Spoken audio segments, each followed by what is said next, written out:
Aku memergoki suami sedang makan malam di sebuah restoran mewah bersama selingkuhannya. Pelakor itu langsung menyuruh suami untuk menceraikanku di depannya. Aku tertawa keras saat melihat wajah suami yang pucat dan panik. Pelakor murahan itu tak tahu kalau sebenarnya. Sebelum ceritanya dimulai, silahkan tulis di kolom komentar dari daerah mana saja teman-teman yang menonton cerita ini. Jangan lupa like dan subscribe agar channel ini bisa semakin berkembang dan bisa mempersembahkan cerita yang lebih menarik lagi. Ada 3 tahap dalam sebuah pengkhianatan. Tahap pertama adalah air mata, saat dunia terasa hancur dan napas terasa sesak oleh rasa sakit. Tahap kedua adalah kehampaan, saat jiwa terasa mati rasa dan semua warna di dunia memudar menjadi kelabu. Indah sudah melewati kedua tahap itu dalam kesunyian kamarnya selama 3 bulan terakhir. Malam ini, ia datang untuk memulai tahap ketiga, pembalasan. Panggungnya adalah The Grand Elysian, restoran paling berkilau di kota, tempat para elit memamerkan kekayaan mereka. Ironisnya, sebagian besar kekayaan di ruangan ini berasal dari pundi-pundi perusahaan keluarganya. Termasuk kekayaan yang sedang dipamerkan oleh suaminya, Usman Adijaya, di meja nomor 17. Cincin kawin yang melingkar di jari manis Indah terasa dingin, seperti borgol. Dulu, benda itu adalah simbol cinta abadinya. Kini, benda itu adalah pengingat 5 tahun kebohongan yang manis. Malam ini ia tidak datang sebagai istri yang tersakiti. Ia datang sebagai seorang sutradara yang akan memulai adegan puncak dari sebuah drama yang naskahnya telah ia tulis sendiri dengan tinta kemarahan. Malam ini bukan malam untuk menangis. Malam ini adalah malam pertunjukan. Dengan langkah yang mantap dan anggun, ia melintasi lobi. Gaun sederhana berwarna biru tua yang ia kenakan mungkin tidak semewah gaun wanita lain, namun memancarkan aura kepercayaan diri yang tidak bisa dibeli. Resepsionis restoran menyambutnya dengan senyum profesional, menanyakan apakah ia sudah memiliki reservasi. Indah hanya tersenyum tipis dan menggeleng. Saya hanya ingin bertemu seseorang. Meja atas nama Usman Adijaya, katanya dengan suara yang jelas dan tenang. Resepsionis itu memeriksa daftar tamunya, lalu dengan sedikit ragu menunjuk ke arah sudut restoran yang memiliki pemandangan terbaik. Di sebelah sana, Ibu. Meja nomor 17. Indah mengucapkan terima kasih, lalu berjalan perlahan melintasi lantai marmer yang mengkilap. Suara denting pelan garpu dan pisau menjadi musik latar dari apa yang akan terjadi selanjutnya. Matanya tidak pernah lepas dari targetnya. Di sana, di meja nomor 17, duduklah suaminya, Usman. Dan di hadapannya, duduk seorang wanita muda dengan gaun merah menyala yang tertawa genit sambil menyentuh lengannya. Wanita itu adalah Reni.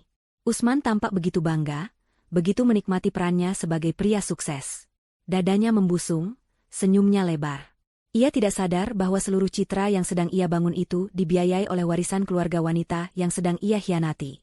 Indah terus berjalan, setiap langkahnya terasa seperti detak mundur sebuah bom waktu. Beberapa pasang mata mulai meliriknya, merasakan ada sesuatu yang tidak biasa. Saat Indah hanya berjarak beberapa meter dari meja mereka, Usman akhirnya mengangkat kepala dan melihatnya. Senyum di wajahnya langsung membeku, berganti dengan ekspresi horor murni. Matanya melebar, bibirnya sedikit terbuka, dan warna wajahnya perlahan memudar menjadi pucat. Reni, yang menyadari perubahan ekspresi Usman, berhenti tertawa. Ia mengikuti arah pandang Usman dan melihat Indah yang kini sudah berdiri tepat di samping meja mereka. Alis Reni terangkat, tatapannya memindai Indah dari atas ke bawah dengan pandangan meremehkan. "Selamat malam, Mas Usman," sapa Indah. Suaranya terdengar begitu normal, begitu santai. Sepertinya seru sekali makan malamnya. Usman tergagap. "Indah, kamu sedang apa di sini?" Ia mencoba berdiri, namun kakinya terasa lemas. Sebelum Usman bisa melanjutkan, Reni memotong dengan suara sinis. "Oh, jadi ini istrimu? Kenapa, Mas? Mau melakukan sida? Kasihan sekali," katanya sambil tertawa kecil. "Sepertinya kamu tidak becus mengurus suami, ya? Sampai dia harus mencari kebahagiaan di luar." Hinaan itu meluncur tajam dan penuh keyakinan. Indah tidak merespons. Ia hanya menatap Reni dengan tatapan yang sulit diartikan, yang justru membuat Reni semakin menjadi-jadi. "Lihat penampilanmu. Sederhana sekali untuk datang ke tempat seperti ini. Pantas saja Mas Usman bosan. Wanita sepertimu tidak pantas mendampingi pria sukses dan hebat seperti Mas Usman," lanjut Reni, tangannya kini menggenggam erat lengan Usman, seolah memamerkan kemenangannya. Usman berusaha menarik lengannya. "Reni, sudah. Jangan," bisiknya, suaranya bergetar. Ia melirik Indah dengan tatapan memohon. Tapi Usman tidak sadar, ia sudah kehilangan hak untuk memohon apapun dari Indah. Reni sama sekali tidak peduli. Ia merasa berada di atas angin. Mas Usman, tunggu apa lagi? Kamu sudah bilang padaku kalau kamu akan segera menceraikannya. Sekarang ada orangnya di sini. Bilang padanya sekarang juga. Desak Reni, suaranya sedikit meninggi, menarik perhatian beberapa meja di sekitar mereka. Ceraikan dia. Talak 3 sekarang juga. Biar dia sadar di mana posisinya dan berhenti mengganggumu. Permintaan itu menggantung di udara. Suasana menjadi hening. Usman menatap Indah. Wajahnya kini bukan lagi pucat, tapi seputih kertas. Keringat dingin mulai membasahi pelipis dan leher kemejanya yang mahal. Ia tahu persis apa yang dipertaruhkan malam ini. Seluruh hidupnya. Seluruh kemewahan yang ia nikmati. Di tengah keheningan yang mencekam itu, sebuah suara memecahnya. Bukan suara Usman yang terbata-bata, bukan pula suara Reni yang sombong. Melainkan suara tawa. Tawa yang keras, lepas, dan terdengar begitu nyaring. Indah tertawa terbahak-bahak. Kepalanya sedikit mendongak, bahunya bergetar. Tawa itu bukan tawa kebahagiaan, melainkan tawa kemenangan yang dingin dan mutlak. Semua orang di sekitar menoleh, menatap aneh ke arah sumber suara. Usman menatapnya dengan ngeri, sementara Reni menatapnya dengan bingung dan sedikit marah. Setelah beberapa saat, Indah menghentikan tawanya. Ia menyeka setitik air mata di sudut matanya yang keluar bukan karena sedih, melainkan karena geli. Ia lalu menatap lurus ke mata Usman yang penuh ketakutan, sama sekali mengabaikan keberadaan Reni. Dengan suara yang dingin dan menusuk, ia mengucapkan kalimat yang menjadi awal dari kehancuran suaminya. Tentu, talak saja. Tapi setelah itu, saya jamin kamu bahkan tidak akan sanggup membayar segelas air putih di restoran ini. Setelah mengatakan itu, Indah berbalik badan. Tanpa sepatah kata pun lagi, ia berjalan meninggalkan meja itu, meninggalkan Usman yang membeku di kursinya dan Reni yang akhirnya terdiam dengan ekspresi kebingungan total di wajahnya. Pertunjukan babak pertama telah selesai dengan sempurna. Indah tidak lari. Langkahnya tetap tenang dan terukur saat ia berjalan keluar dari restoran mewah itu, melewati tatapan-tatapan ingin tahu dari para pengunjung lain. Ia bisa merasakan tatapan ngeri Usman menusuk punggungnya, tapi ia tidak menoleh sedikitpun. Begitu pintu otomatis The Grand Elysian tertutup di belakangnya, memisahkannya dari drama yang baru saja ia ciptakan, barulah ia menghela napas panjang. Udara malam yang dingin terasa menyegarkan paru-parunya. Ia berjalan menuju mobilnya, tangannya sedikit gemetar saat mencari kunci di dalam tasnya. Bukan karena takut, tapi karena adrenalin yang akhirnya mulai surut. Begitu masuk ke dalam mobil, ia menyandarkan kepalanya di kemudi. Keheningan kabin mobil seolah menjadi saksi bisu. Selama beberapa menit, ia hanya diam, membiarkan semua emosi yang ia tahan selama berbulan-bulan meluap dalam diam. Tidak ada air mata, yang ada hanyalah perasaan lega yang aneh. Babak menyakitkan dalam hidupnya akhirnya akan segera ditutup. Panggung yang ia siapkan selama 3 bulan terakhir telah berjalan sesuai naskah. 3 bulan yang lalu, Indah bukanlah wanita setenang ini. 3 bulan yang lalu, ia adalah seorang istri yang dunianya hancur berkeping-keping. Kecurigaannya dimulai dari hal-hal kecil. Usman yang semakin sering pulang larut dengan alasan rapat. Ponselnya yang selalu terkunci dan tidak pernah lepas dari genggamannya. Aroma parfum wanita yang asing di kemejanya, yang coba ia tutupi dengan alasan bertemu banyak klien. Indah mencoba mempercayainya, mencoba membuang jauh-jauh pikiran buruk itu. Bagaimanapun, Usman adalah pria yang ia cintai. Puncak dari kecurigaannya terjadi saat ia melihat laporan tagihan kartu kredit tambahan atas nama Usman, kartu kredit yang fasilitasnya diberikan oleh perusahaan keluarga Indah. Di sana tertera transaksi pembelian sebuah tas tangan mewah dari merek ternama seharga ratusan juta rupiah. Tas yang tidak pernah ia terima. Di hari yang sama, ia juga menemukan bukti pembayaran sewa sebuah butik di mall paling elit di kota. Saat itu juga, hatinya hancur.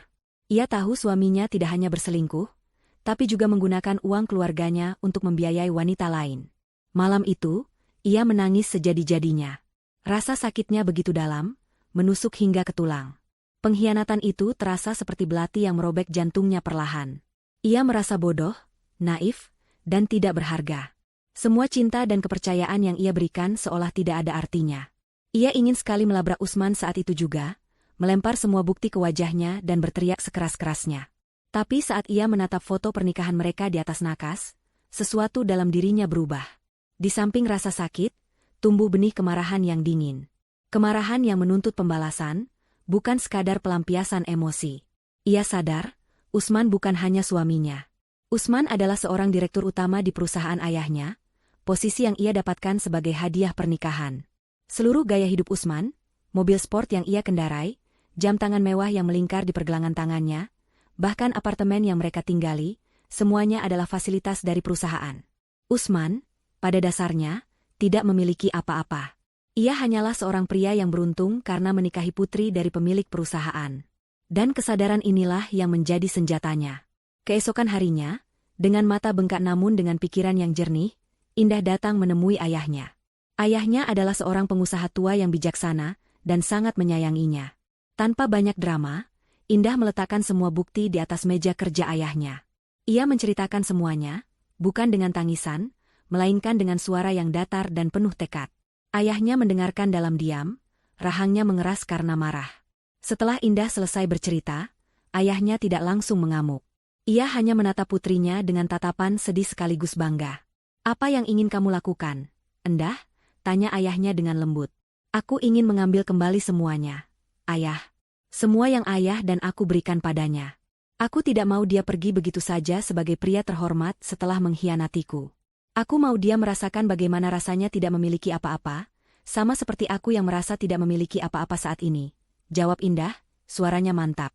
Ayahnya mengangguk perlahan. "Perusahaan ini milikmu, Endah. Sejak awal ayah membangunnya untukmu. Dia hanya menumpang. Lakukan apa yang harus kamu lakukan. Ayah akan mendukungmu sepenuhnya." Dukungan dari ayahnya adalah bahan bakar yang Indah butuhkan. Sejak hari itu, ia mulai bergerak dalam senyap. Ia menyewa seorang detektif swasta untuk mengumpulkan lebih banyak bukti perselingkuhan Usman dengan Reni, lengkap dengan foto dan video. Ia juga menemui tim pengacara terbaik keluarganya, menyusun strategi untuk mengambil alih semua aset dan memberhentikan Usman dari posisinya secara legal dan tanpa celah. Ia mempelajari setiap detail keuangan perusahaan, setiap klausul dalam kontrak kerja Usman, dan setiap aset yang terdaftar atas nama perusahaan namun digunakan oleh Usman. Ia menemukan bahwa butik milik Reni sepenuhnya didanai dari dana representasi perusahaan yang diselewengkan oleh Usman. Ia juga menemukan bahwa Usman sering menggunakan fasilitas perusahaan untuk berlibur dengan Reni. Semua bukti itu ia kumpulkan dengan rapi. Ia bukan lagi seorang istri yang patah hati. Ia telah berubah menjadi seorang ahli strategi yang dingin dan penuh perhitungan. Rencana untuk menjebak mereka di restoran The Grand Elysian adalah puncak dari permainannya. Ia tahu betul karakter Usman yang gila status dan selalu ingin pamer. Ia juga tahu Reni adalah wanita materialistis yang akan sangat terkesan jika diajak ke tempat semahal itu. Melalui salah satu orang kepercayaannya di kantor, Indah mengatur agar sebuah voucher makan malam gratis, sebagai hadiah kinerja, sampai ke meja kerja Usman. Umpan itu begitu menggiurkan, dan seperti yang sudah ia duga, Usman langsung menelannya bulat-bulat. Kini, di dalam mobilnya, Indah mengangkat kepalanya dari kemudi. Wajahnya kembali menunjukkan ketenangan yang tadi sempat goyah. Ia mengambil ponselnya, mencari nama ayahnya di daftar kontak, lalu menekan tombol panggil. Panggilan itu langsung diangkat. "Halo, Endah. Bagaimana?" Suara ayahnya terdengar di seberang. Indah tersenyum tipis. "Sudah selesai, Ayah. Umpannya sudah dimakan. Reni bahkan meminta Usman menalak saya di tempat." Ada sedikit nada geli dalam suaranya saat ia mengucapkan kalimat terakhir. Terdengar helaan napas dari seberang. Anak itu benar-benar tidak tahu diri. Lalu, sekarang, tatapan Indah menjadi tajam. "Ini saatnya." "Iya, Ayah. Saatnya menarik jaring. Tolong laksanakan sesuai rencana. Bekukan semua aset dan kartu kredit atas nama Usman Adijaya.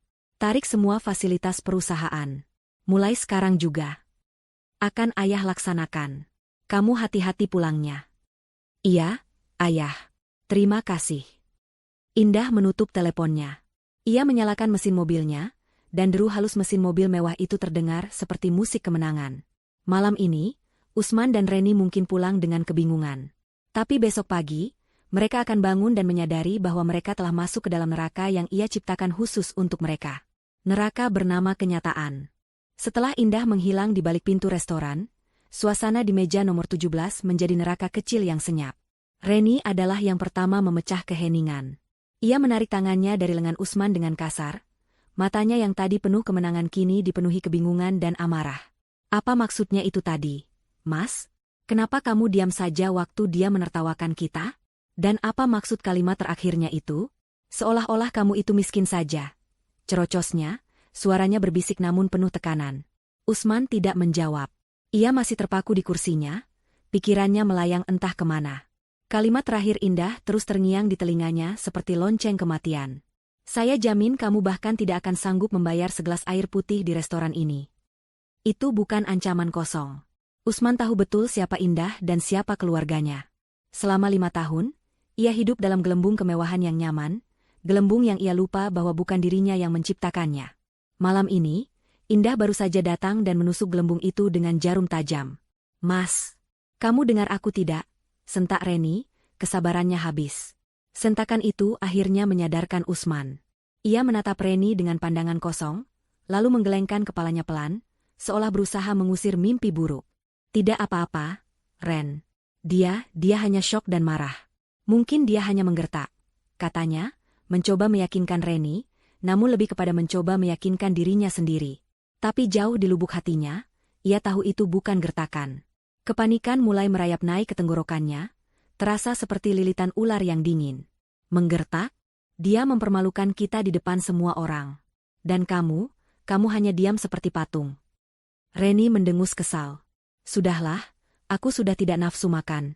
Cepat bayar tagihannya, kita pergi dari sini. Aku mau kamu selesaikan urusanmu dengan perempuan itu secepatnya. Reni menyambar tas tangannya dari kursi di sebelahnya, siap untuk pergi. Ia masih belum sadar bahwa bencana yang sebenarnya baru akan dimulai. Usman menelan ludah. Iya, sebentar.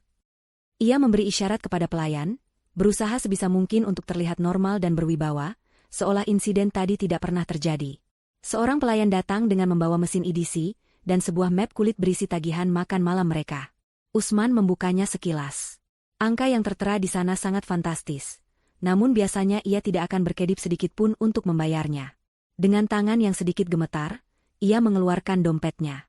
Ia mengambil kartu kredit utamanya, sebuah kartu platinum tanpa batas yang selalu ia banggakan. Pakai ini, katanya kepada pelayan, menyerahkan kartu itu. Pelayan itu menggesek kartu tersebut. Sekali. 2 kali. Lalu ia menatap Usman dengan ekspresi minta maaf. Mohon maaf, Bapak. Kartunya ditolak. Mungkin ada masalah dengan jaringan. Dada Usman berdebar kencang. Coba lagi, perintahnya, suaranya sedikit tegang. Pelayan itu mencoba lagi, dan hasilnya tetap sama. Masih tidak bisa, Pak. Reni, yang sedari tadi memperhatikan, menatap Usman dengan curiga. Kok bisa ditolak? Bukannya itu kartu andalanmu? Jaringan di sini mungkin jelek. Kilah Usman, berusaha tetap tenang. Ia mengambil kartu kredit lain dari dompetnya, kartu berwarna hitam dari bank yang berbeda. Coba yang ini. Kartu kedua pun mengalami nasib yang sama. Ditolak. Kepanikan Usman kini tidak bisa disembunyikan lagi. Keringat dingin mulai membasahi punggungnya. Ia mengeluarkan semua kartu yang ada di dompetnya. Kartu debit, kartu kredit lain, semuanya ia serahkan pada pelayan. Dan hasilnya sama. Ditolak. Ditolak. Ditolak. Setiap penolakan terdengar seperti pukulan palu di kepalanya. Wajah pelayan itu kini terlihat canggung, sementara beberapa pengunjung di meja sekitar mulai melirik dengan penasaran. Reni menutup wajahnya dengan sebelah tangan, merasa sangat malu. Mas Usman, ini ada apa sebenarnya? Kamu jangan mempermalukanku seperti ini, bisiknya marah. Usman sudah tidak bisa berpikir jernih. Semua yang dikatakan Indah benar. Ini nyata. Ini sedang terjadi. Ia tidak bisa membayar. Ia melirik jam tangan mewah di pergelangan tangannya, satu-satunya benda berharga yang mungkin bisa ia jadikan jaminan.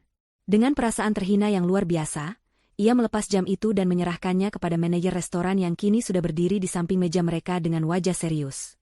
Saya akan meninggalkan ini sebagai jaminan, kata Usman, suaranya serak. Saya akan kembali besok pagi untuk melunasinya. Manajer itu menatap jam tangan tersebut, lalu mengangguk singkat. Setelah menyelesaikan urusan yang memalukan itu, Usman berjalan cepat keluar dari restoran, menarik lengan Reni yang terus mengomel di belakangnya. Rasa malu, marah, dan takut bercampur aduk di dalam dirinya. Ia merasa telanjang. Semua topeng kehebatan dan kesuksesan yang ia kenakan selama ini, seolah telah dilucuti paksa oleh Indah di depan umum. Di dalam mobil, suasana terasa sangat tegang. Reni tidak berhenti mengomel. Aku tidak mengerti, Mas. Bagaimana bisa semua kartumu ditolak? Apa kamu punya hutang? Kamu bohong ya sama aku selama ini? Sebenarnya kamu itu punya uang atau tidak? Usman hanya diam, tangannya mencengkeram kemudi dengan erat. Pikirannya kacau. Ia harus menghubungi Indah. Ia harus memohon. Tapi ia tahu itu tidak akan ada gunanya. Saat itulah, ponselnya yang tergeletak di dashboard bergetar. Sebuah pesan masuk. Nama Indah tertera di layar. Dengan tangan gemetar, Usman membuka pesan itu. Pesan itu sangat singkat. Namun setiap katanya terasa seperti tusukan pisau es. Nikmati malam terakhirmu sebagai orang kaya, Mas. Usman membanting setir mobilnya ke sisi jalan dan berhenti mendadak. Ia menunduk, membenamkan wajahnya di kemudi. Napasnya terengah-engah. Semuanya sudah berakhir. Ia tahu itu. Ini bukan hanya tentang kartu kredit yang diblokir. Ini adalah awal dari longsoran salju yang akan menimbunnya hidup-hidup. Reni yang terkejut karena mobil berhenti mendadak, menatapnya dengan marah. Tapi melihat bahu Usman yang bergetar hebat, amarahnya sedikit mereda, berganti dengan perasaan cemas yang aneh. Untuk pertama kalinya, ia melihat pria yang ia anggap perkasa itu terlihat begitu rapuh dan kalah. Pagi tidak membawa harapan baru bagi Usman. Ia tidak bisa tidur semalaman. Setiap kali ia mencoba memejamkan mata, wajah Indah yang tertawa dan kalimat dinginnya kembali terngiang. Ia pulang ke apartemennya yang lain, apartemen kecil yang ia sewa diam-diam tanpa sepengetahuan Indah, tempat ia biasa bertemu Reni. Pagi itu, Reni sudah pergi, meninggalkan catatan singkat yang isinya menuntut penjelasan. Usman mencoba menghubungi beberapa orang di kantor, mencoba mencari tahu apa yang terjadi. Namun semua panggilannya tidak diangkat. Sekretarisnya, direktur keuangan, bahkan kepala personalia, semuanya seolah lenyap di telan bumi. Rasa cemas yang menggerogoti hatinya kini berubah menjadi teror. Saat ia sedang mondar-mandir di ruang tamunya yang sempit, bel pintu berbunyi. Di depan pintu, berdiri dua orang pria berbadan tegap dengan seragam dari sebuah perusahaan leasing. Salah satu dari mereka memegang sebuah map. "Selamat pagi. Apa benar ini dengan Bapak Usman Adijaya?" tanya pria itu dengan nada formal. "Iya, saya sendiri." "Ada apa?" jawab Usman, jantungnya mulai berdebar tak karuan. "Kami dari pihak leasing, Pak. Kami ditugaskan untuk menarik unit mobil sport dengan nomor polisi B1 UDI. Mobil tersebut terdaftar sebagai aset perusahaan milik keluarga Indra Wijaya, dan berdasarkan surat perintah yang kami terima, semua fasilitas atas nama Bapak ditarik kembali efektif per hari ini." Pria itu menyodorkan selembar surat resmi. Mata Usman terpaku pada kop surat perusahaan ayahnya Indah. Tangannya gemetar saat menerima surat itu. "Ini benar-benar terjadi. Tapi mobil itu saya yang pakai." "Itu mobil dinas saya," protes Usman, suaranya lemah. "Statusnya mobil dinas, Pak. Bukan milik pribadi. Kuncinya bisa kami minta?" Pria itu sama sekali tidak terpengaruh oleh protes Usman. Dengan perasaan kalah total, Usman masuk ke dalam dan mengambil kunci mobil yang tergeletak di meja. Benda metal dingin itu terasa begitu berat di tangannya. Ia menyerahkannya kepada kedua pria itu. Tanpa banyak bicara lagi, mereka berbalik dan pergi. Beberapa menit kemudian, Usman mendengar deru mesin mobil sport kesayangannya dinyalakan, lalu perlahan menjauh, membawa serta sisa-sisa harga dirinya. Di belahan kota yang lain, Reni sedang mengalami paginya yang tak kalah buruk. Ia datang ke butiknya dengan perasaan kesal, berencana untuk melampiaskan amarahnya pada para pegawainya. Namun, ia mendapati pemandangan yang aneh. Pintu kaca butiknya disegel dengan stiker besar berwarna merah dari manajemen mal. Di sampingnya, beberapa petugas keamanan berdiri berjaga. "Ini ada apa? Kenapa toko saya disegel?" tanyanya dengan nada tinggi kepada salah satu petugas. Petugas itu menatapnya datar. "Manajemen mal terpaksa menyegel tempat ini, Bu. Ada tunggakan pembayaran sewa selama 3 bulan terakhir yang belum dilunasi." Reni terbelalak. "Apa? Tidak mungkin. Usman yang selalu membayarnya. Dia membayarnya langsung untuk 1 tahun ke depan. Data kami menunjukkan pembayaran terakhir dilakukan 3 bulan lalu, Bu. Dan pembayaran untuk bulan ini sudah jatuh tempo minggu lalu. Karena tidak ada pembayaran dan tidak ada respons, maka sesuai prosedur, kami harus melakukan penyegelan." Reni panik. Ia segera menelepon Usman. Berkali-kali ia mencoba, namun panggilannya langsung dialihkan ke kotak suara. Amarah dan kepanikan membuatnya tidak bisa berpikir jernih. Dunianya yang penuh kemewahan, yang ia kira ia dapatkan karena pesonanya, ternyata dibangun di atas pondasi kebohongan yang kini mulai runtuh. Butik ini adalah simbol kesuksesannya, bukti bahwa ia berhasil mendapatkan pria kaya yang memanjakannya. Kini, simbol itu telah disegel seperti barang bukti sebuah kejahatan. Sementara itu, Usman akhirnya memutuskan untuk melakukan satu-satunya hal yang bisa ia pikirkan, datang ke kantor. Mungkin jika ia bisa bicara langsung dengan dewan direksi atau bahkan ayah Indah, ia bisa memperbaiki situasi. Dengan sisa uang tunai di dompetnya, ia memesan taksi online menuju gedung pencakar langit yang menjulang di pusat kota, gedung yang selama 5 tahun ini menjadi simbol kekuasaannya. Namun, penghinaan lain sudah menantinya. Saat ia mencoba masuk melalui pintu lobi khusus direksi, kartu aksesnya tidak berfungsi. Lampu merah kecil berkedip-kedip, menolak aksesnya. Ia mencoba lagi dan lagi, namun hasilnya sama. Dengan terpaksa, ia harus melewati lobi utama yang ramai, di bawah tatapan para karyawan biasa yang dulu selalu menunduk hormat padanya. Beberapa dari mereka kini berbisik-bisik sambil melirik ke arahnya. Ia berjalan menuju meja resepsionis, mencoba menjaga sisa-sisa wibawanya. Kartu akses saya sepertinya bermasalah. Tolong panggilkan bagian IT, katanya. Resepsionis itu menatapnya dengan ekspresi aneh, campuran antara kasihan dan canggung. Mohon maaf, Bapak Usman. Tapi... Belum sempat resepsionis itu menyelesaikan kalimatnya, mata Usman tertuju pada sebuah layar digital besar di belakang meja resepsionis. Layar itu biasanya menampilkan profil dan foto jajaran direksi perusahaan. Sesuatu yang ganjil menarik perhatiannya. Di kolom direktur utama, di tempat yang seharusnya memajang fotonya yang tersenyum penuh percaya diri, kini terpampang wajah lain. Wajah itu adalah wajah istrinya, Indah. Di bawah foto Indah yang menatap lurus dengan ekspresi tenang dan berkuasa, tertulis sebuah jabatan yang membuat darah Usman seolah berhenti mengalir. Indah Larasati, pejabat sementara CEO. Pemandangan foto Indah di layar lobi utama dengan jabatan baru di bawahnya terasa seperti pukulan telak yang meremukan seluruh tulang rusuk Usman. Napasnya tercekat. Kakinya mendadak terasa seperti jeli, nyaris tidak mampu menopang berat badannya. Bisikan para karyawan di sekitarnya kini terdengar lebih jelas, seperti dengungan lebah yang mengejek. Semua tatapan terasa seperti jarum, menusuk kulitnya, menguliti sisa-sisa harga dirinya yang terakhir.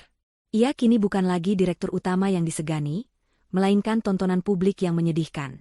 Sebelum ia sempat bereaksi, 2 orang petugas keamanan internal berbadan tegap menghampirinya. "Selamat pagi, Bapak Usman," sapa salah satu dari mereka dengan nada formal namun dingin. "Ada pesan dari Dewan Direksi. Bapak diminta untuk mengambil barang-barang pribadi Bapak di ruangan Bapak. Kami akan mengantar Bapak."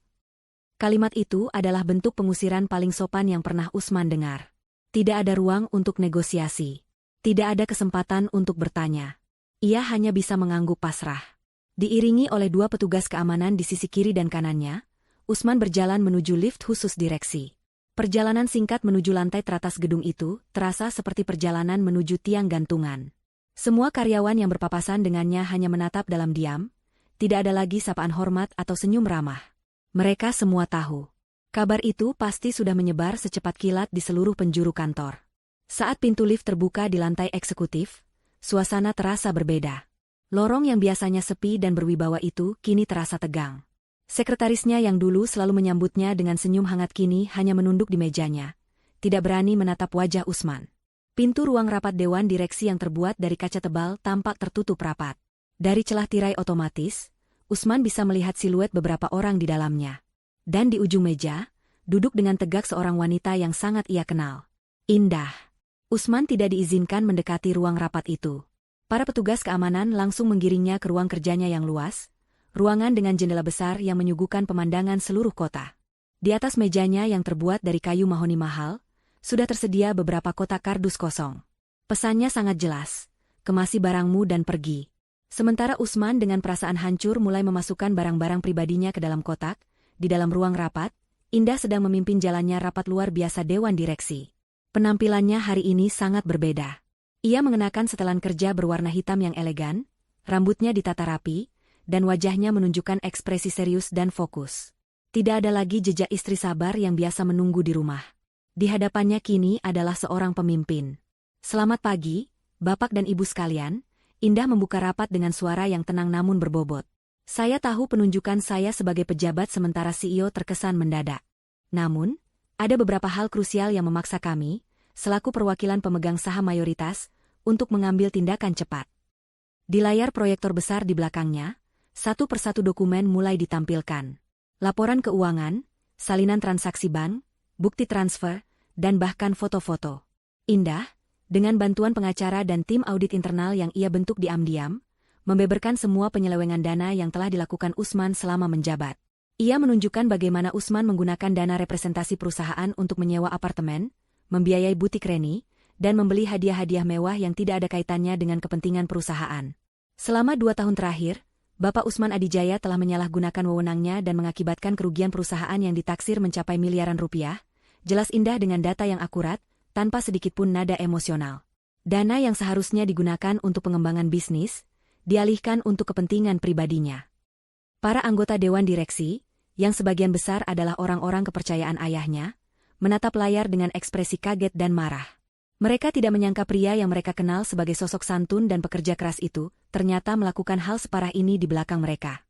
Posisi direktur utama yang diberikan kepada Usman memang sebuah hadiah pernikahan, sebuah simbol kepercayaan dari keluarga Indah. Namun, kepercayaan itu kini telah dihancurkan sehancur-hancurnya. Oleh karena itu, lanjut Indah, suaranya semakin tegas, berdasarkan bukti-bukti yang tidak terbantahkan ini, kami secara resmi memberhentikan Bapak Usman Adijaya dari jabatannya sebagai direktur utama, efektif sejak tadi malam. Semua fasilitas dan aset perusahaan yang melekat padanya telah ditarik. Dan perusahaan akan segera melayangkan tuntutan hukum untuk penggelapan dana. Keputusan itu mutlak. Tidak ada yang membantah. Semua anggota dewan setuju. Palu telah diketuk. Tahta yang selama ini diduduki Usman telah resmi direbut kembali oleh sang ratu yang sebenarnya.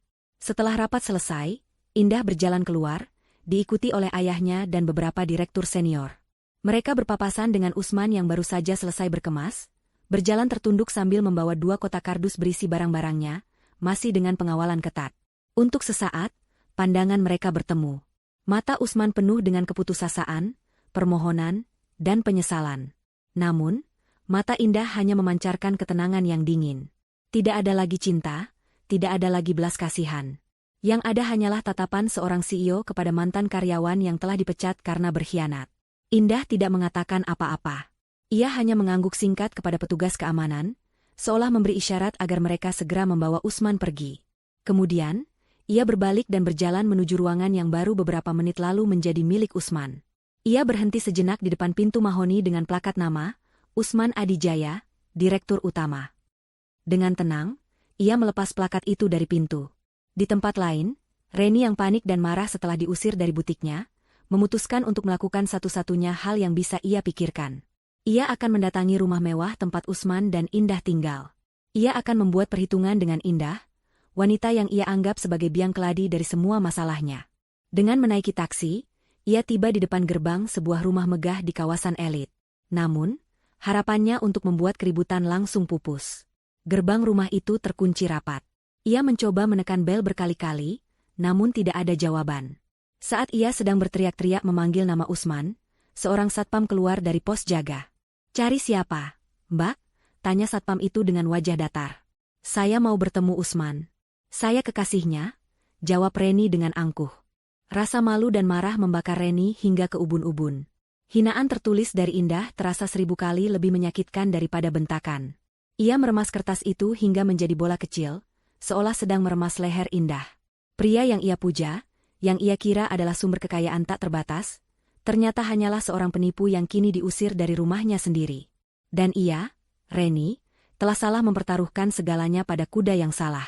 Dalam keputusasaan, ia mencoba menghubungi Usman lagi. Kali ini, panggilannya diangkat. Suara Usman di seberang terdengar serak dan putus asa. "Halo? Mas, ini ada apa sebenarnya? Aku diusir dari butik. Barang-barangmu dibuang di depan rumah. Kamu di mana sekarang?" Sembur Reni tanpa jeda, menumpahkan semua kepanikannya. Terdengar helaan napas berat dari Usman. Aku dipecat, Ren. Semuanya sudah diambil kembali oleh Indah dan keluarganya." Dunia Reni seolah berhenti berputar. "Dipecat? Diambil kembali? Maksudmu semua yang kamu punya itu, bukan milikmu?" "Itu milik perusahaan keluarganya," jawab Usman lemah. "Rumah, mobil, kartu kredit semuanya." Keheningan menyelimuti percakapan mereka selama beberapa detik. Reni akhirnya mengerti. Ia telah ditipu. Atau lebih tepatnya, ia telah menipu dirinya sendiri dengan percaya pada ilusi kemewahan Usman. Pria di hadapannya bukanlah pangeran kaya raya, melainkan katak yang dipinjami mahkota emas. Dan kini, mahkota itu telah diambil oleh pemiliknya. Lalu kita bagaimana? Tanya Reni, suaranya kini terdengar cemas, nada arogansinya hilang seketika. Aku tidak tahu, Ren. Aku tidak punya apa-apa lagi, jawab Usman. Panggilan itu berakhir begitu saja. Reni berdiri terpaku di depan gerbang megah itu, merasa menjadi orang paling bodoh di dunia. Ia telah menghina Indah, menyebutnya istri yang tidak becus, padahal wanita itulah ratu yang sesungguhnya. Kemarahan pada Indah kini bercampur dengan rasa iri dan benci yang mendalam. Ia tidak terima kalah seperti ini. Dengan sisa-sisa harga dirinya, ia memutuskan untuk melakukan hal yang nekat. Ia akan bertemu Indah. Bukan untuk meminta maaf, tapi untuk menuntut. Ia merasa sebagai korban, dan Indah harus memberinya kompensasi. Melalui seorang kenalan yang bekerja di perusahaan Indah, Reni berhasil mendapatkan nomor ponsel baru Indah yang kini berstatus sebagai CEO.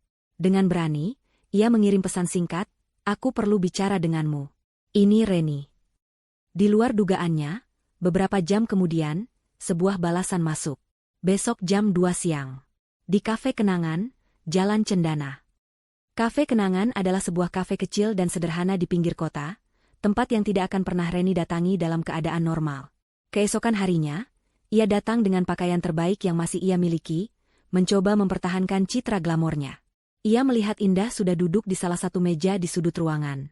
Berbeda dengan penampilannya di restoran mewah tempo hari, kali ini Indah hanya mengenakan blus putih sederhana dan celana kain biasa. Namun, aura kekuasaan di sekelilingnya justru terasa semakin kuat. "Mau pesan apa?" tanya Indah tanpa basa-basi saat Reni duduk di hadapannya.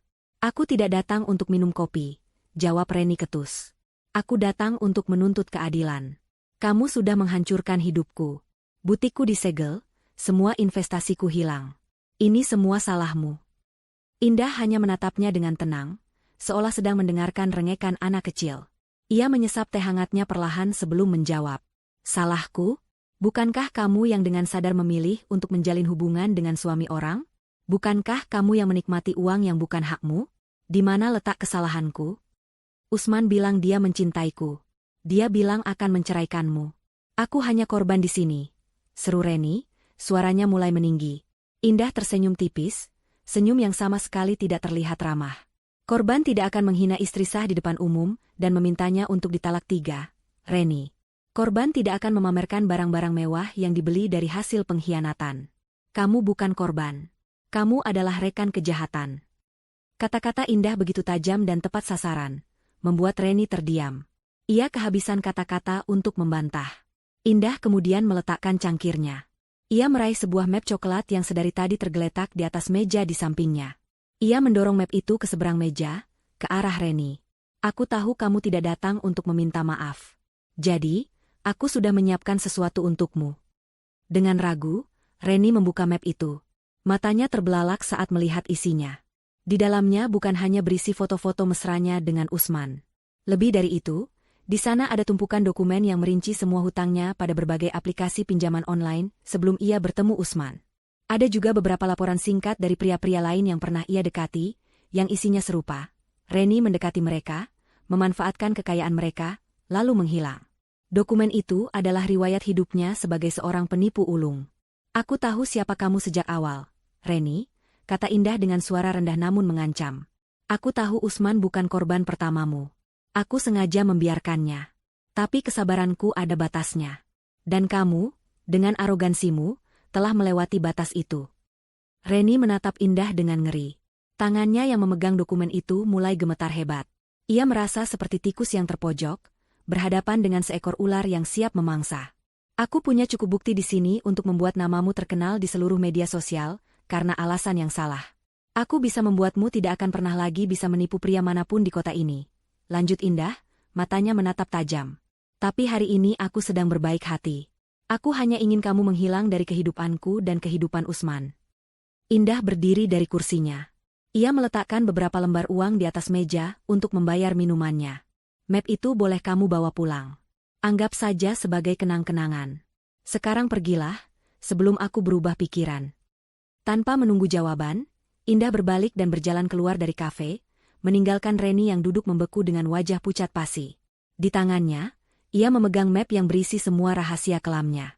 Ia sadar, ia tidak hanya kalah telak. Ia telah dihancurkan tanpa sisa. Satpam itu menatapnya dari atas ke bawah. Bapak Usman sudah tidak tinggal di sini lagi.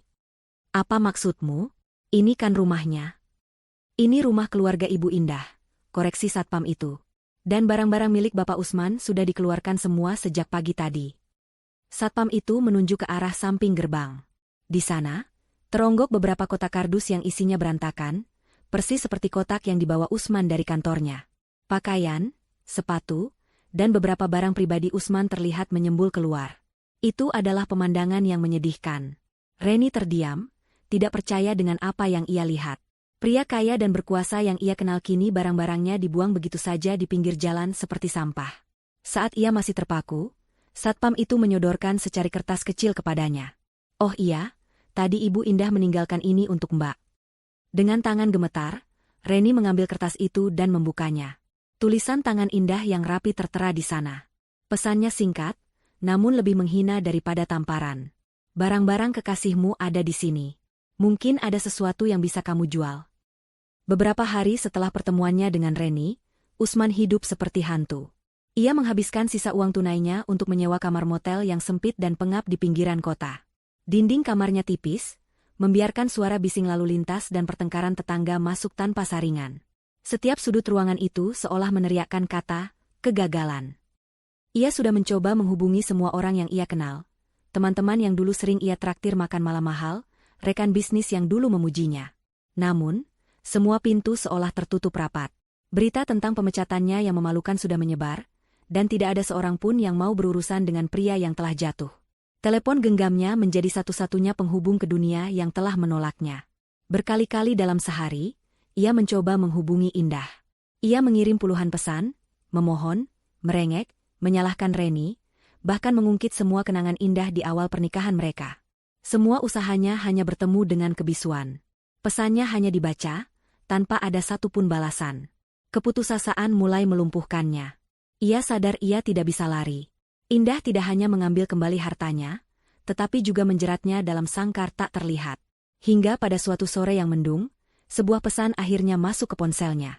Bukan dari Indah, melainkan dari nomor yang tidak ia kenal.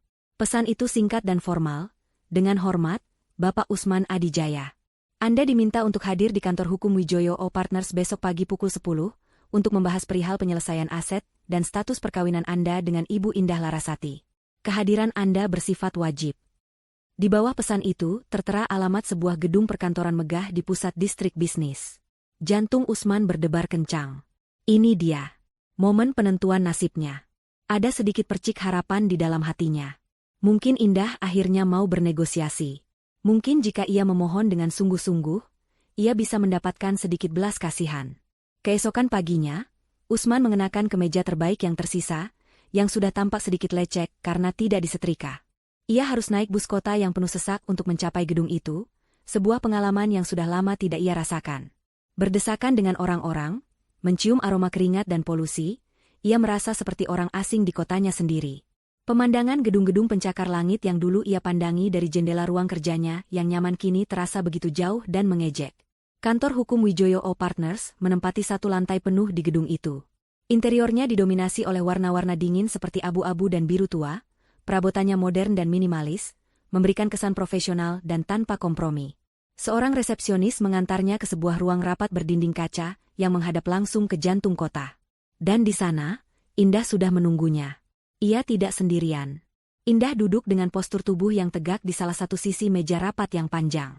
Ia mengenakan setelan blazer berwarna krem yang membuatnya tampak berwibawa.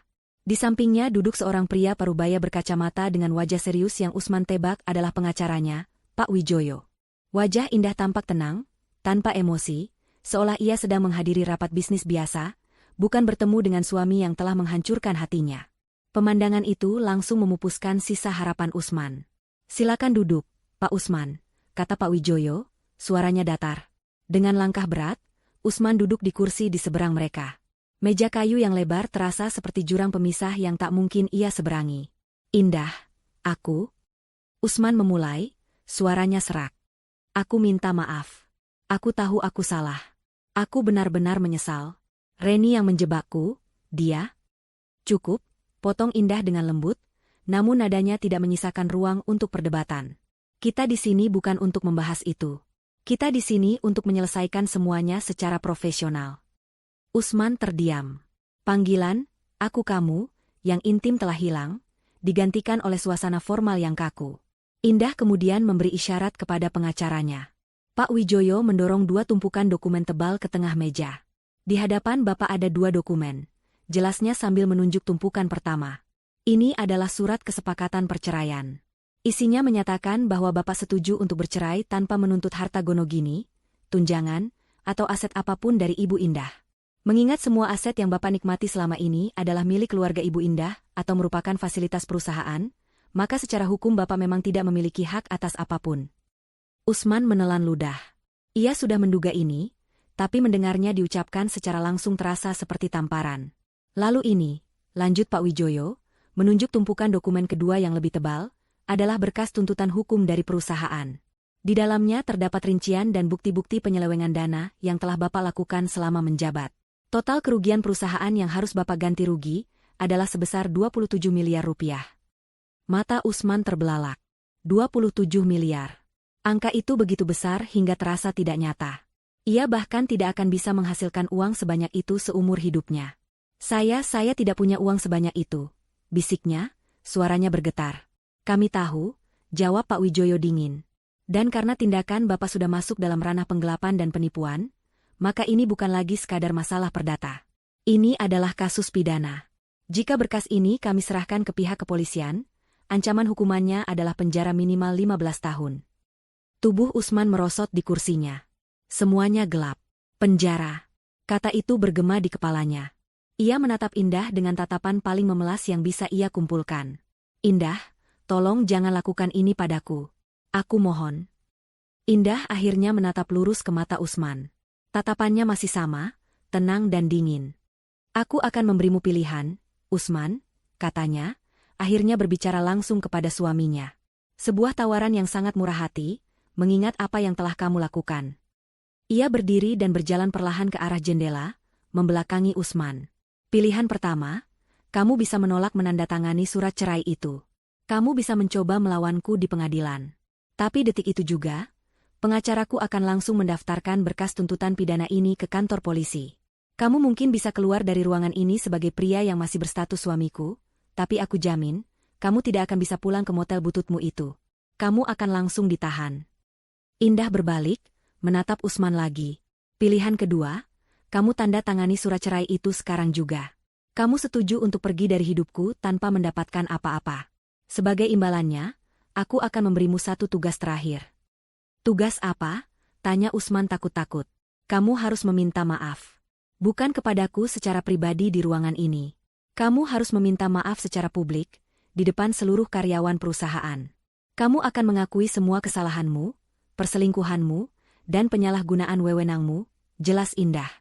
Jika kamu melakukan itu, dan melakukannya dengan benar, maka perusahaan akan mempertimbangkan kembali untuk tidak melanjutkan tuntutan pidana ini ke jalur hukum. Kami akan menyelesaikannya secara internal. Usman terpaku. Pilihan yang diberikan Indah bukanlah pilihan sama sekali. Itu adalah 2 jalan menuju neraka. Yang satu adalah neraka penjara yang nyata, dan yang satunya lagi adalah neraka kehancuran harga diri. Kebebasannya ditukar dengan kehormatannya. Indah tidak hanya ingin menceraikannya, ia ingin menghancurkan citra dan nama baik Usman hingga tak bersisa, memastikan ia tidak akan pernah bisa bangkit lagi. Ia menatap 2 tumpukan dokumen di atas meja. Di antara keduanya, tergeletak sebuah pulpen. Benda kecil itu kini terasa seperti pistol yang ditodongkan ke kepalanya. Ia tahu, tidak ada jalan keluar lain. Indah telah menutup semua pintu. Dengan tangan yang gemetar hebat hingga nyaris tak terkendali, ia mengulurkan tangannya, meraih pulpen itu. 1 minggu kemudian, suasana di auditorium utama gedung perusahaan terasa penuh antisipasi.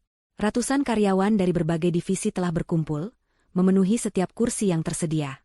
Mereka diundang untuk menghadiri acara, Town Hall Meeting, yang diadakan oleh manajemen baru.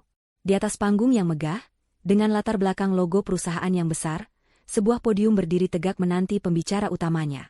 Semua orang berbisik-bisik, menebak-nebak arah baru perusahaan di bawah kepemimpinan sang CEO baru, Indah Larasati. Acara dibuka oleh seorang MC yang kemudian dengan bangga memperkenalkan Indah.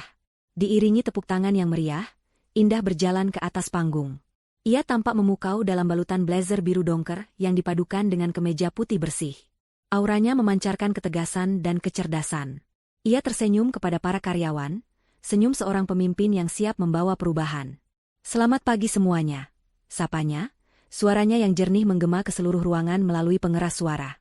"Terima kasih atas kehadiran Anda semua. Hari ini adalah hari pertama dari sebuah babak baru bagi perusahaan kita. Sebuah babak yang akan kita bangun di atas fondasi integritas, transparansi, dan kerja keras."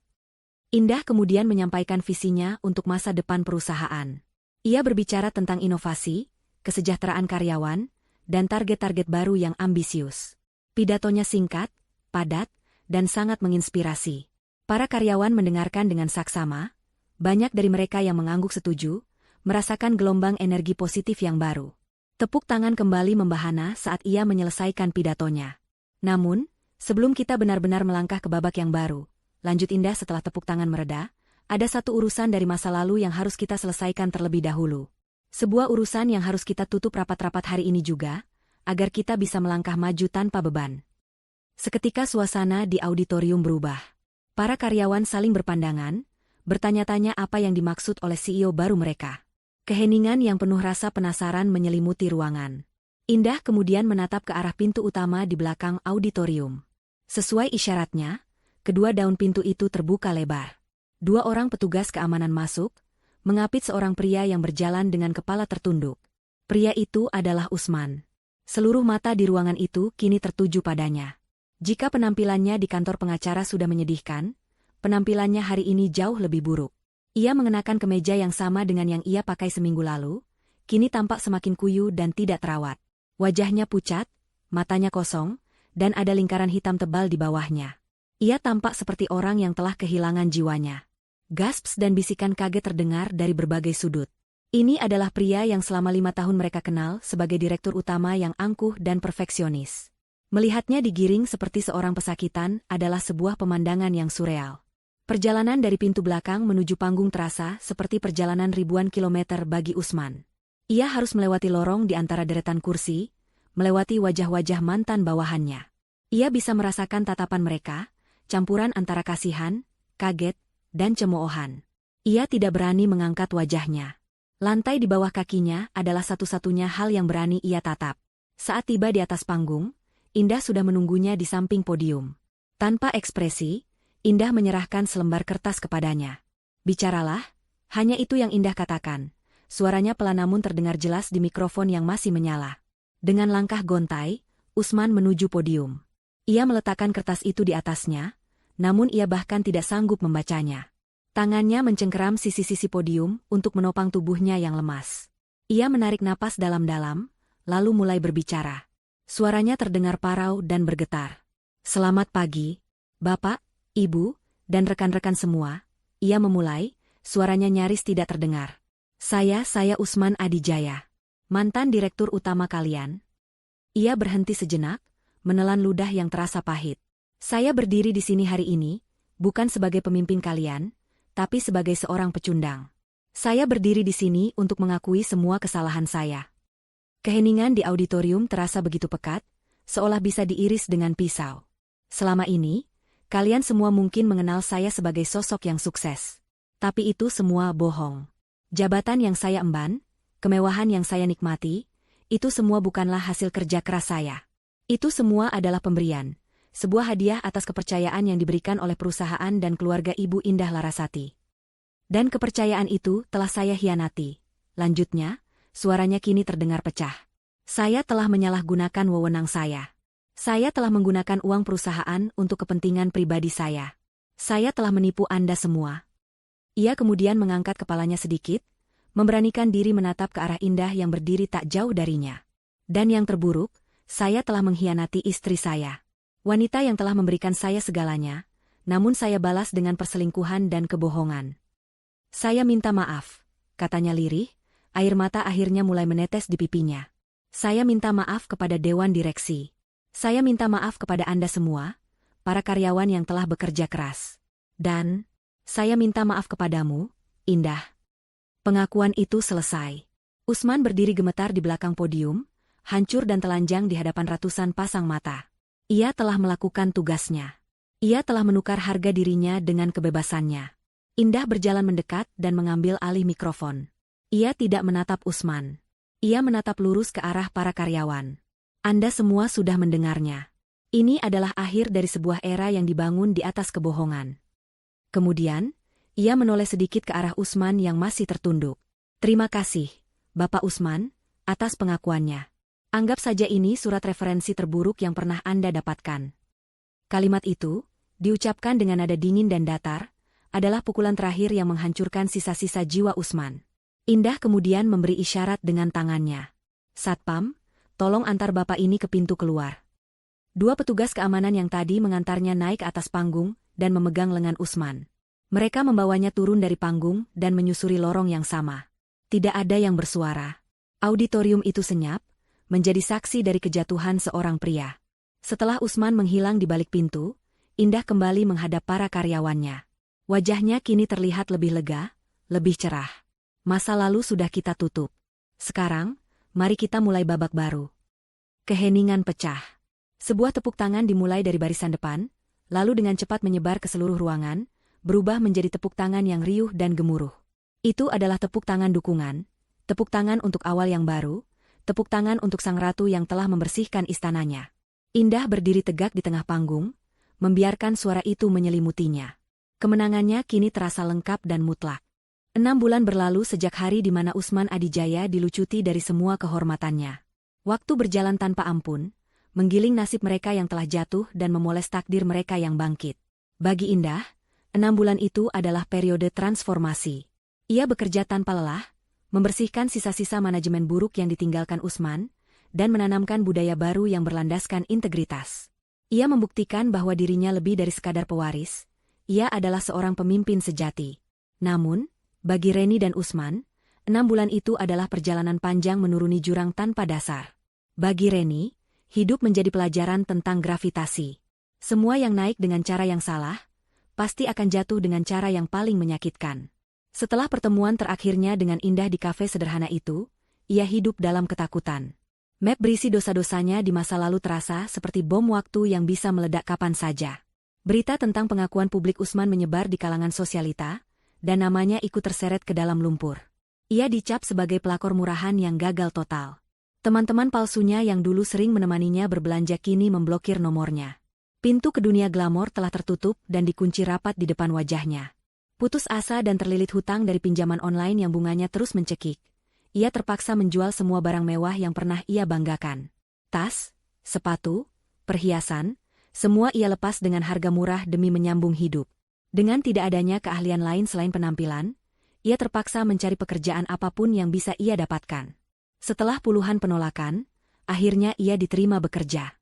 Bukan sebagai manajer butik atau konsultan mode, melainkan sebagai pelayan di sebuah restoran keluarga yang selalu ramai di pusat perbelanjaan kelas menengah.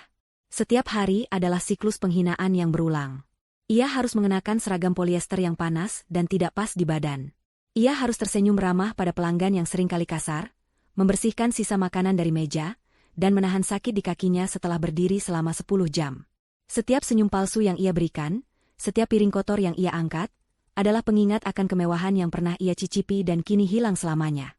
Pria-pria kaya yang dulu meliriknya dengan penuh kekaguman, kini melewatinya begitu saja tanpa menoleh, seolah ia tidak terlihat. Ia telah menjadi bagian dari latar belakang, sama seperti meja dan kursi di restoran itu. Nasib Usman tidak kalah tragis. Setelah diusir dari auditorium, ia menjadi paria di dunia bisnis. Tidak ada satupun perusahaan yang mau mempekerjakannya, bahkan untuk posisi staf rendahan sekalipun. Namanya telah menjadi sinonim dari pengkhianatan dan kegagalan. Ia kehilangan motelnya, terpaksa menjual sisa pakaian bermereknya, dan akhirnya menyewa sebuah kamar kos sempit di gang yang becek. Setiap pagi ia bangun dengan perasaan hampa. Pria yang dulu memulai harinya dengan secangkir kopi mahal sambil membaca berita bisnis di tablet, kini memulai hari dengan mie instan dan tatapan kosong ke dinding yang catnya sudah mengelupas. Untuk bertahan hidup, ia terpaksa mengambil pekerjaan sebagai tenaga penjual di sebuah perusahaan distributor kecil. Tugasnya adalah berkeliling dari satu toko kelontong ke toko lainnya, menawarkan produk sabun dan sampo. Setiap hari ia harus menghadapi penolakan, cemoohan dari pemilik toko, dan triknya matahari yang membakar kulit. Pria yang dulu duduk di puncak gedung, kini harus berjalan kaki menyusuri jalanan berdebu. Keangkuhan dan harga dirinya telah terkikis habis, hanya menyisakan penyesalan yang tak berujung.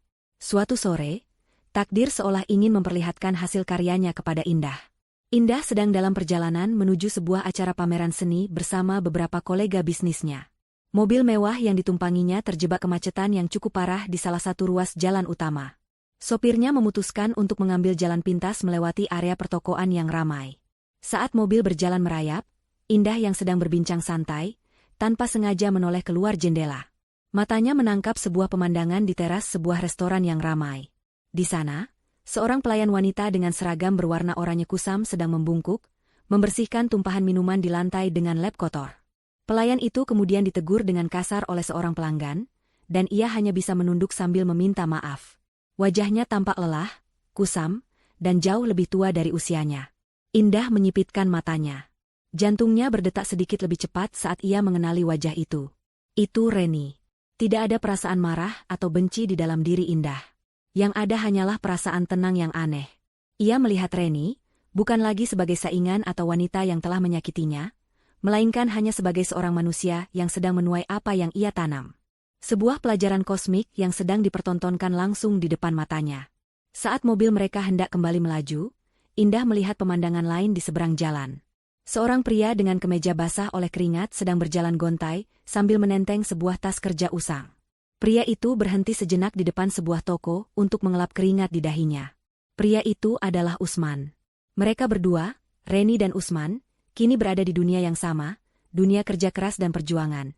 Namun mereka bahkan tidak menyadari keberadaan satu sama lain, terlalu sibuk dengan penderitaan masing-masing. Sebuah senyum tipis, senyum yang tulus dan penuh kedamaian, terukir di bibir Indah. Ia tidak perlu melakukan apa-apa lagi. Karma telah menyelesaikan tugasnya dengan sempurna. Ia mengalihkan pandangannya dari jendela, kembali fokus pada percakapannya dengan koleganya di dalam mobil. Pemandangan di luar sana hanyalah bagian dari masa lalu yang tidak lagi memiliki kekuatan untuk memengaruhinya. Jalan, Pak, katanya lembut kepada sopirnya. Mobil itu melaju dengan mulus, meninggalkan Usman dan Reni di belakang, terperangkap dalam neraka kecil mereka masing-masing, sementara Indah melesat maju menuju masa depannya yang cerah. 1 tahun berlalu sejak hari bersejarah di auditorium itu. Bagi perusahaan, itu adalah tahun kebangkitan. Di bawah kepemimpinan Indah, perusahaan tidak hanya pulih, tetapi juga melesat jauh melampaui pencapaian sebelumnya. Indah membawa gaya kepemimpinan yang segar, menggabungkan ketegasan ayahnya dengan empati dan inovasi modern. Ia meluncurkan beberapa lini produk baru yang sukses besar di pasar, membuka 2 cabang internasional, dan yang terpenting, ia membangun lingkungan kerja di mana setiap karyawan merasa dihargai dan termotivasi. Indeks saham perusahaan meroket, dan majalah-majalah bisnis terkemuka mulai menjulukinya sebagai salah satu pemimpin wanita paling berpengaruh di negeri ini. Bagi Indah secara pribadi, 1 tahun itu adalah perjalanan penyembuhan dan penemuan kembali jati dirinya. Ia tidak lagi membiarkan pekerjaannya menyita seluruh hidupnya. Ia mulai meluangkan waktu untuk dirinya sendiri. Ia kembali menekuni hobi melukisnya yang lama terlupakan, bergabung dengan sebuah komunitas pendaki gunung di akhir pekan, dan menghabiskan lebih banyak waktu berkualitas dengan ayahnya. Luka pengkhianatan di hatinya telah mengering, meninggalkan bekas luka tipis yang tidak lagi terasa sakit saat disentuh. Bekas luka itu kini menjadi pengingat, bukan tentang rasa sakit, melainkan tentang kekuatan yang ia temukan dalam dirinya saat ia berada di titik terendah. Ia tidak pernah lagi mendengar kabar tentang Usman atau Reni secara langsung. Mereka seolah telah lenyap dari peredaran, menjadi catatan kaki yang tidak penting dalam buku kehidupannya yang tebal. Ia tidak lagi membenci mereka. Ia hanya merasa kasihan, lalu melupakan mereka sama sekali. Energi dan pikirannya terlalu berharga untuk dihabiskan pada masa lalu yang kelam. Suatu sore yang cerah, Indah berdiri di balkon kantornya. Dari lantai tertinggi gedung itu, ia menatap hamparan kota yang terbentang di bawahnya. Pemandangan yang sama persis dengan yang pernah dinikmati Usman. Namun, apa yang Indah lihat sangat berbeda. Usman melihatnya sebagai simbol kekuasaan dan status. Indah melihatnya sebagai sebuah ekosistem yang penuh dengan peluang, sebuah kanvas raksasa tempat ia bisa melukis masa depan. Ia merasa damai, utuh, dan berterima kasih atas semua pelajaran hidup yang telah membentuknya menjadi wanita seperti sekarang. Saat ia sedang menikmati semilir angin sore, ponsel pribadinya berdering. Bukan ponsel kerjanya yang selalu sibuk, melainkan ponsel yang kontaknya hanya dimiliki oleh orang-orang terdekat. Di layar, tertera sebuah nama, Bima Nugraha. Bima adalah seorang arsitek muda jenius yang sedang naik daun, terkenal dengan desain-desainnya yang ramah lingkungan dan futuristik. Perusahaan Indah berencana untuk berkolaborasi dengannya dalam sebuah proyek pembangunan kompleks perkantoran hijau yang ambisius. Mereka sudah beberapa kali bertemu dalam rapat, dan Indah sangat mengagumi kecerdasan dan visinya yang sejalan dengan prinsip-prinsipnya. Indah tersenyum. Ia menggeser tombol hijau dan menempelkan ponsel itu ke telinganya. "Halo, Bima," sapanya, suaranya terdengar hangat dan santai. "Halo, Indah. Maaf mengganggu di luar jam kerja." Suara Bima di seberang terdengar ramah dan profesional. "Saya hanya baru saja mendapatkan sebuah ide untuk desain lobi utama kita. Tiba-tiba saja muncul, dan saya terlalu bersemangat untuk menunggunya sampai besok." Indah tertawa kecil. "Saya suka semangat seperti itu. Ide seperti apa?" Mereka kemudian larut dalam percakapan yang hidup tentang desain, material berkelanjutan, dan filosofi ruang kerja masa depan. Percakapan itu mengalir dengan mudah, bukan seperti antara CEO dan vendor, melainkan seperti antara dua orang yang memiliki frekuensi dan gairah yang sama. Tidak ada rayuan murahan, tidak ada arogansi. Yang ada hanyalah rasa saling menghargai yang tulus. Setelah beberapa saat, Bima berkata, "Mungkin akan lebih mudah jika saya jelaskan sambil menunjukkan sketsanya. Apa kamu ada waktu untuk minum kopi besok sore?" Indah menatap matahari yang mulai terbenam di cakrawala, mewarnai langit dengan gradasi oranye dan ungu yang indah. Ia merasakan kehangatan yang menyenangkan di dalam hatinya, kehangatan yang sudah lama tidak ia rasakan. Ini bukan tentang cinta yang terburu-buru, melainkan tentang sebuah kemungkinan. Sebuah pintu baru yang terbuka. Sebuah awal dari sesuatu yang menjanjikan. Ia tersenyum tulus, senyum yang terpancar dari mata hingga ke bibirnya. Senyum seorang wanita yang telah memenangkan perangnya dan kini siap untuk menikmati kedamaian dan kebahagiaan yang menjadi haknya. "Tentu saja," jawabnya. "Mari kita bicara tentang masa depan."